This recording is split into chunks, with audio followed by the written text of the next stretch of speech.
Welcome to the family meeting. Here we come together with extended family members and friends, those that are connected by blood or friendship, and to explore the profound importance of family in our lives. Through some heartfelt stories, they share their personal experience and uncover some lessons and challenges and joys that make our family relationship so vital. But at the heart of our conversation is the one simple but powerful truth that we are all a part of the same single human family. The better we understand that and embrace that connection, the better life will be on planet Earth. And with that said, I have the privilege to be in the room with my nephew and associate, Isaiah. What's your last name, Isaiah? Is it Nelson or Jameson? Jamerson. Isaiah Jameson. How's it going, Isaiah? Doing pretty good. How you doing? And I'm doing great, and I'm getting better. That's good. Maybe getting some calls here, but I'm working. That's what I do. Oh, you on the clock? Okay. Yeah, this is a part of what I do. In fact, one of the interesting things about this opportunity is that as a result of getting a chance to do this communication with my family for the purposes of sharing the information, I stumbled upon the idea of engaging that same practice in the context of my job. So I'm actually doing a podcast. So it's a wellness podcast. So we talk to people who are experts in the field about health and wellness, and actually they share with their audiences as well. But first, tell us who you are. Tell us a little bit about what you do. My name is Isaiah Jamerson. I work at United Airlines. I've been there for, man, 19 years. Really? Yeah, I'm a father of two daughters, married. My beautiful wife, Lacey, married for coming on 2 years. And that's about it. Okay. Well, tell me this, Ike. How did you get started moving in the direction of your career path that you're on now? How did you get started doing that? What prompted? Well, I work at O'Hare Airport. I used to work at Midway Airport back in high school, and I really liked working for the airline. So the company I worked for, they laid me off. Then I started working for FedEx. That was one of the worst jobs ever, and I worked I worked there for a couple of months. Then ATA had called me back, so I went back, and then they laid me off again. So I was like, well, I don't want to go back to FedEx. And then at that time, a buddy of mine who I was working with at Midway, he told me that United was hiring. He said, hey, man, you should come over here. So I went to United, and that's where I've been. And then after that, ATA shut down, and now they're no longer in business anyway. So really, I wouldn't have been there that long anyway. Yeah, they just like people came into work and they were like, hey, we don't exist anymore. They didn't have a job. With no notification. Yeah, it was on the news too. Yeah, a couple people I worked with was on the news like, yeah, we just came in, thought we were gonna work, and it was like the company was gone. Interesting. Now, when you say you like what you do, give me an idea of what it is that you do. What do you do? I work on the ramp. So when the planes come in, me and my crew, we dump the plane, put the bags where it's supposed to go. Then we load the plane and push it out, and it goes to the next destination. That's pretty much it in a nutshell. And you work 5 days a week? Or do they have like an on and off kind of shift? My days rotate, so I kind of work 4 days off 2 most of the time until my weekends come around, and I get 1 day off, and then my weekends it's a rotating schedule, but it follows the same schedule all the time. But it's mostly working 4 and off 2. Now tell me this, Ike. In the course of your experience living this life, what has been some of the greatest challenges that you have had to face over the course of your life? In life or at work? Ain't necessarily work. This is living, man. Work is just a part of it. Man. Having kids, deciding on when to have kids, and trying to decipher whether, because me and Lacey were living in an apartment at the time, and she was firm on I don't want to raise kids here because it was like a starter apartment. It wasn't that Okay. great of an apartment. So we had to come up with a plan. It's like, hey, we want kids, but we don't want kids at this particular location. So that was a big challenge deciding on how long we were going to stay at the apartment, where we were going to move to, and that was kind of a long process, but we got through it Mm. and we moved into our house that we're in now. I'm glad to hear that, man, because Hmm. I know personally I've experienced this. Many people have kids by accident. It's like, what do we do Hmm. now? Yeah, It's like you were very intentional and deliberate about, okay, we're gonna have these children, but we're gonna have them when we want to have them in the way that we want to have yeah. them. And Well, that is that's how it was for the first one. that's how it was the first one. So Yeah, second one kind of snuck up on you. yeah. Well, tell me about your girls, man, because I find them fascinating. They are very entertaining to say the least. Yeah, my oldest, Akira, she's a very talkative, friendly person. She makes friends very fast. She'll go to the park for 30 minutes and say, "Hey, well, can I go to my friend's house?" I'm like, well, who is your friend? Oh, that girl I just met over there. I'm like, well, you don't really even know. Well, yeah, she's my friend though. So she's very quick to make friends. And my youngest, Aria, she kind of just follows along with what her older sister does, but she's more reserved. She's kind of similar to, I think she's more similar to me. She's more reserved. Like she can just be on her tablet in her room, and we went, hey, where's Aria? And she's been in her room for an hour just watching Mm, a movie or watching TV shows. But she mm, loves movies also. mm. Now, I noticed that your oldest daughter is very articulate. I mean, this girl can talk. She Yes. can talk. Did you do anything particular to help her develop that prolific articulation that she has? Um, I don't think so. I tried to read to them when they were younger before they went to bed a lot, but it wasn't anything like Mm, super adult. There were kids books. mhm, So I don't really know. I mean, I think she probably gets it from school and also from probably the internet too, but mm. I haven't done anything particular. No, they come up with words that surprise me every day the older they get. Now, tell me this, Ike. What have been some of the greatest discoveries that you have made during the course of your life? Discoveries probably I could say for me and my wife, like it's well, I've known my wife for 19 years, but you know a person, but you still find out things about them every Hmm. day that you didn't know. So Hmm. that kind of still happens. Like I'm still discovering new things about her every day, which is That's crazy because I've known her for so long. that's And then interesting. someone will come up like, "Oh man, you like this?" And I'm like, "Oh, well, I didn't even know that." That's It'll be something fascinating. simple, yeah. Mhm. So y'all falling in love all over again. Yeah, I guess you could say that. Well, that keeps it exciting, that's for sure. Yeah.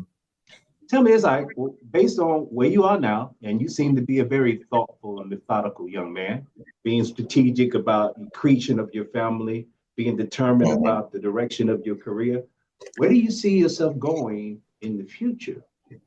What's ahead for Ike Jamerson? Um, as far as my job, I do want to move to a different position because I've been working outside pretty much my whole career at United, and Mm-hmm. it does get tough to be out there when it's cold, when it's hot, Mm-hmm. and it gets very repetitive. Mm-hmm. Since I've been doing it for so long, it's like it's kind of like I'm on autopilot at times. Like I Exactly. know, yeah, and the job is so simple, you kind of get complacent. So I do want to move to a different position. I'm thinking about going to it's called central load planning. That's where they plan. Well, when we load the trip, when we look at the scanner, it's pretty much set up for us as far as the weights and like it's kind of impossible to load the trip wrong because if you put too much weight on one end, the scanner will let you know like, hey, you got too much weight here. And Mm-hmm. with passengers and how they have a standard weight for the bags, and that plus the fuel. That tells you like, well, you can only put this certain amount of weight in the back, or you can only put this certain amount of weight in the front.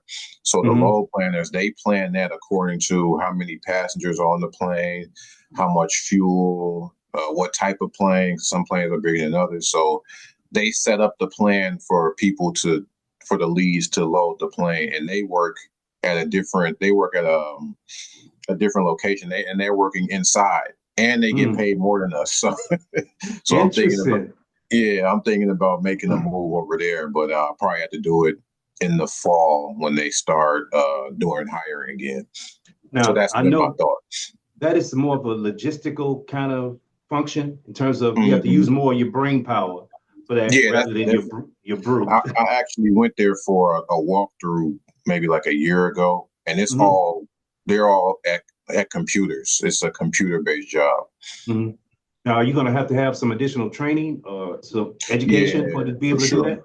Hmm. I mean, I know what I'm doing on the ramp, but once I go on like the other side of it, it's kind of different. Yeah, it's going to involve some training. Mm. Interesting. They're going to provide that, or do you have to go and get your own education Oh to be no, able no, to? they'll provide that. Yeah, they'll provide that. Excellent. hmm That's a good move, man. That's a good strategy. You have a timeline? Yeah. Hopefully, by at least by 2026, I would hope, because they're constantly hiring. So Mhm. I Okay. think it would be a good move. I think that would be available for me, and I already have they hire people off the street too, but I already Hmm. have the ramp experience, so that should give me an Hmm. upper hand. Right, because you already in house. Uh, Yeah. hmm so let me ask you this: based on your family, what do you hmm and your family do in order to enhance your cohesion, your relationship? What pretty much do you do as a lead of a family and in the context of a family? The most important thing I would think is communication. So whenever I pick my kids up pretty much every day, unless I have something to do, um, I ask them about school all the time. I'm very open with them. I try to tell them like you could tell me anything, because there'll be sometimes well, I don't want to go to school, and it's okay. Hmm. Well, you tired or whatever. But I also ask, well, hey, is anything going on at school? Is there something else going on? So I think communication Mm, is a major key. You got to keep the communication lines open with your kids, your spouse, etc. mm. That's a good idea, man. I noticed that you have look like a professional grade mic in front of you. You look like a professional podcaster, and you mentioned that you got a little setup there. What do you have a setup for? Tell me about that, man. Tell me about that aspect. Once again, back to my job. My two coworkers that I work with, we started a podcast called Sports Life and Hip Hop back around COVID time, because we would always just talk or sit around and talk and text about stuff, and it was so the world was so shut down around COVID. Like, man, we should start a podcast. I'm like, okay, Really? well, yeah. So we started. It was my friend Joe and my other friend Ricky, and we started it, and we were doing it out of Joe's basement, I believe, that when we first started. Hmm. And he was also running a recording. He had a recording studio in Chicago, and sometimes we would go there and record. Most of the time, we would record in his basement. And Joe eventually moved to Vegas. Yeah, he moved Hmm. to Las Vegas. So now we just do the pod like stream based, like we're doing now. So me Hmm. and Ricky are here, and Joe is in Vegas, and we just do it that way now. Now, what frequency do you broadcast? What do you mean by frequency? How often do you put out an Oh, episode? how frequent? Oh, well, all three of us are fathers with kids and full Oh, time jobs, so we kind of wow. do it when we can. We try to do maybe once a month, twice a month, but Okay. we pretty much do it whenever we get some free time. We all got three different schedules, so sometimes it gets tough. Now, have you achieved or established some significant following for your podcast? Because I like the topic. You said sports. What was it? Sports and something in hip hop. Sports, life, and hip hop. Yeah. Sports, life, and hip hop. It sounds like an intriguing or captivating topic. Do you have a significant following for it? Yeah, on Instagram, I think we just reached 1,000 followers, so that was a big milestone for us. We've been doing it for like since around 2020. So it took a couple of years, but it seemed like it was going very slow. But now it seems like the numbers are rising quicker than normal. But yeah, Really? we reached 1,000 on Instagram. I think we're close to 1,000 on YouTube. So we're just trying to keep it going. I seem to remember, I think that in order to get to a level where you can monetize your social influence, you have to have a certain number of followers and you have to have a certain number of episodes or out or something like that. Do you know anything about that? I think on YouTube you have to have a certain number. I think you have to have at least 1,000 followers, but the main thing is you have to have a certain number of watched hours within. I Okay. think it's a 12-month period. So Uh-huh. you could buy followers and have 50,000 followers, but if people aren't watching, then Right. they're not going to monetize. You have to have a certain number of watched hours. Do you know if you are at that level of washouts? We're close, but yeah, we just got to keep it going. We're getting close though. Man, I like to listen to it. It sounds like it'll be fascinating. Yeah, Hmm.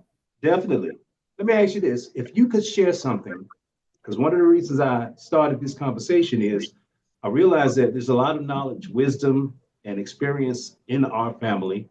But if you could share Hmm. something with other generations yet unborn that you would think would be vitally important for them to know coming into this life experience, what would it be? Hmm. Listen to your parents. That is very important. I remember my mom, your sister, always telling me, um, probably this is probably before I was even a teenager, probably 11, 12. She would always say, man, you're going to wake up one day and you're going to be 30.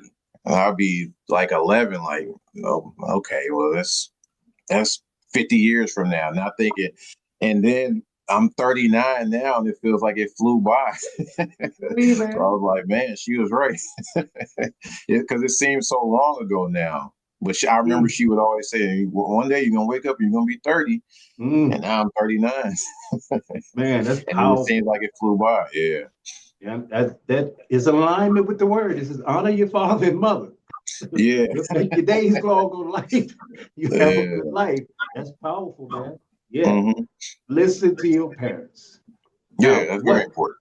tell us how could if somebody wanted to get in touch with you, because I want to know what your podcast is. I got to find that out so that I can start get some experience. You might have to do a class or something. Teach me how to get set up with a studio set up like you got. So I want to do something a little bit more professional, right? Hmm. How can somebody find you if they wanted to reach out to you? I have an Instagram, and we're on YouTube. The podcast is on YouTube under Sports Life and Hip Hop. We're on Instagram at SLHH Pod, and I think we're on TikTok. We kind of uh, still trying to figure out TikTok. We're on Mm-hmm. TikTok. We're still trying to figure it out. We're on Mm-hmm. TikTok I think it's Sports Life and Hip Hop on TikTok also. Mm-hmm. And Excellent. I have a personal Instagram, but I don't really post on it that much though. It's infamous 1985. Okay. Okay.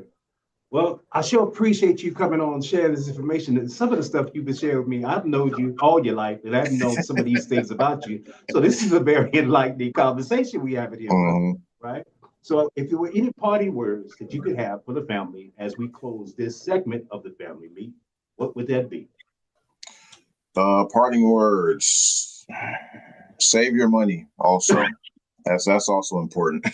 Dude is wise. He got it down. Yeah, save. He got it If you down. know, I know they say money isn't everything, but having money is pretty good. Definitely better than not having it. Yeah, exactly. Thank you so much, Isaiah. Is it Ike or Isaiah? Should I call you Isaiah? No, it's either or. It doesn't matter. I I really guess fine. appreciate you taking this time with us, sir. And I know that your message will resonate with a lot of people as well as it has with me. But I'm definitely Hmm. on the lookout to find out about your content, your podcast. Okay, appreciate it. That said, we're gonna close this episode of the Family Meet with Ike Jamerson. Thank you so much.